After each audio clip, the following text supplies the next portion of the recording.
이제 편입시험까지 6개월밖에 남지 않았습니다. 근데 아직도 학업계획서에 손도 안 댄 분들 많으시죠? 이제 정말 경각심을 가져야 합니다. 연세대, 고려대, 한양대, 중앙대, 건국대, 시립대, 이화여대, 숙명여대 합격만 하면 정말 날아갈 것 같은 그런 대학들이죠. 근데 이 대학들이 전부 학업계획서, 자기소개서를 보는 대학들입니다. 어차피 영어, 수학 시험이 가장 중요한 거 아닌가요? 학업계획서, 자기소개서는 마지막에 대충 써서 내도 괜찮은 거 아니에요? 네, 아닙니다. 여러분들 고3 때 수시 원서 써보신 분들은 알 거예요. 빠르면 학기 초부터 아무리 늦어도 고3 여름방학 때는 자소서 쓰느라 머리 싸매고 고민해본 경험들이 있을 겁니다. 편입도 똑같습니다. 자기소개서 학업계획서를 최소한 여름까지는 끝내놔야 온전히 시험 공부에 집중할 수 있는 거예요. 나중에 닥쳐졌으면 그만큼 시험 공부도 못하고 시험 바로 앞에서 1차 합격도 간당간당해질 수 있다는 거죠. 그럼 자기소개서를 지금 써야 하는 건 알겠는데 지금까지 해온 것도 없고 쓸 내용도 없어서 막막하신 분들 많을 거예요. 그런 분들을 위해 준비했습니다. 오늘 영상으로 자소서를 미리 준비하는 이유와 이를 통해 합격률 50% 이상 올리는 방법까지 전부 알려드리겠습니다. 실제 편입 합격생들의 데이터를 바탕으로 구성해서 믿고 끝까지 시청해주실 바랄게요. 바로 시작하겠습니다.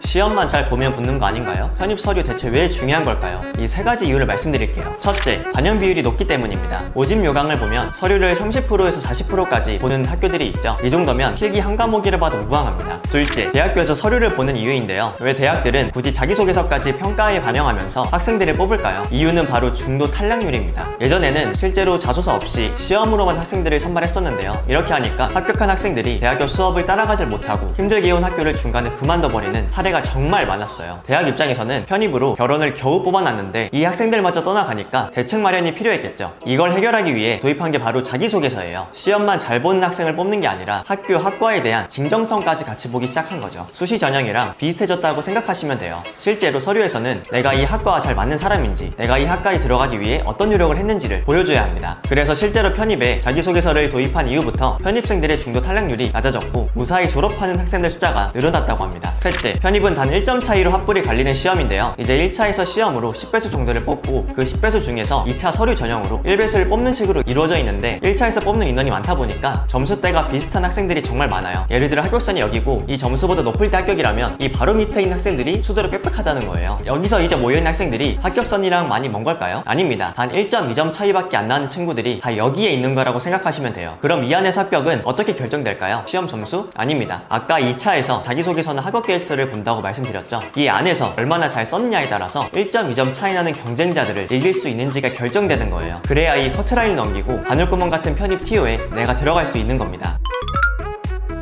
그럼 언제부터 준비해야 하는지 많이 물어보는데요. 목표하는 전공이 정해졌다면 지금부터 해야 합니다. 일단 가고자 하는 학과가 정해져야 자기소개서도 완성시킬 수 있는데요. 그래서 공부하면서 같이 목표하는 전공도 생각해 보셔야 합니다. 지금부터 써야 하는 이유는 명확합니다. 영어 또는 수학을 열심히 하실 거니까 시간이 지날수록 문제풀이 역량은 계속 올라가는데요. 그럼 가을쯤 학교별 기출문제를 집중적으로 풀 수 있는 수준이 됩니다. 근데 이때 갑자기 자소서에 신경이 쓰인다면 문제풀이 흐름이 끊기면서 공부 효율이 대폭 떨어져요. 그래서 이를 막기 위해 자소서 쓰는 걸 지금 당장 시작해야 하는 거예요.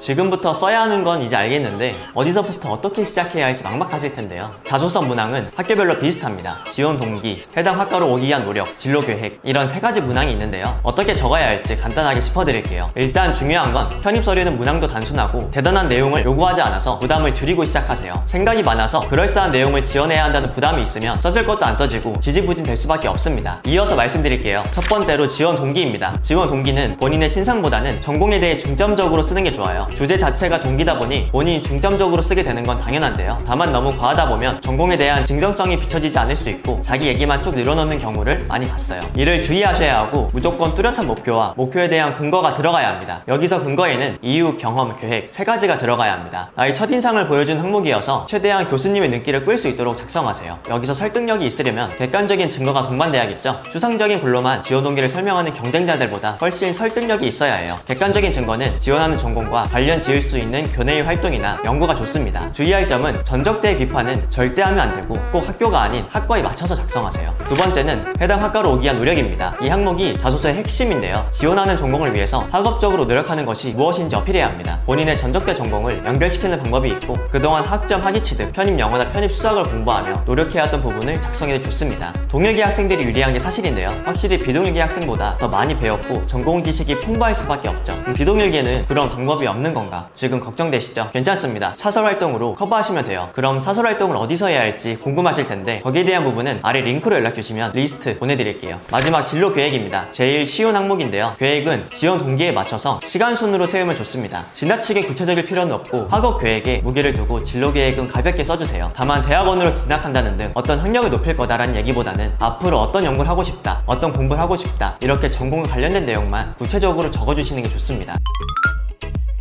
마지막으로 사소하지만 중요한 부분을 말씀드릴게요. 첫 번째, 쉬운 단어, 올바른 단어를 사용하면 좋습니다. 한자어 사용이 많으면 유식하다고 생각하는 오해가 있고 편입 준비생들은 그동안 영어 공부를 많이 해서인지 필요 없는 영어 단어를 자꾸 쓰는 버릇이 있는 친구들도 많이 봤는데요. 자소서는 연구하고 공부하는 글이 아니고 교수가 쭉 훑어보는 글입니다. 그래서 잘 읽히도록 써야 하고 잘 읽히는 글은 쉬운 단어를 사용해야 해요. 그래야 오히려 교수 입장에서 눈에 띄고 읽히는 글을 쓸 수 있습니다. 추가로 외래어를 쓸 때는 반드시 표준어를 사용하세요. 두 번째, 부정적인 내용을 쓰지 말자입니다. 반성문 느낌으로 쓰는 경향이 있어요. 과거에 공부를 못해서 좋지 않은 대학에 갔지만 마음을 고쳐먹고 열심히 공부했다 이런 분위기가 많습니다. 부정적인 내용은 긍정적인 내용보다 강한 인상을 줘서 결국 다 읽고 나서 뽑지 않는 경우가 많습니다. 감정적인 내용을 최대한 배제하고 내가 무엇을 위해 그 학과에 지원하는 건지 담담하게 적어보세요. 세 번째, 100만 번 강조하고 싶은 말인데요. 잘 써진 글은 말하듯 써진 글입니다. 문장이 길면 읽다가 숨이 막힐 것이고 어려운 단어를 썼다면 발음이 꼬일 것입니다. 부정적 표현이 많으면 기운이 빠지고요. 그래서 이렇게 소리내서 읽어보면 약점을 최대한 잡아낼 수 있습니다. 지금까지 편입 자기소개서, 학위 계획서에 대해 알아봤는데요. 편입에는 서류도 정말 중요해서 공부에만 집중하시는 분들을 위해 영상을 만들어봤습니다. 당장 필기시험도 준비해야 하는데 막막하실 거예요. 그래서 여러분들에게 서류에 최대한 시간을 안 뺏길 수 있게 블로그에 추가적인 내용들을 정리해 놓았습니다. 올해 최종 합격을 어떻게 만들어낼 수 있을지 가닥이 잡히실 거예요. 편입 방향성이나 공부 방법에서도 고민되는 부분이 있으면 언제든 아래 카카오톡 링크를 활용해주세요. 시청해주셔서 감사합니다. 인생편입 동쌤이었습니다.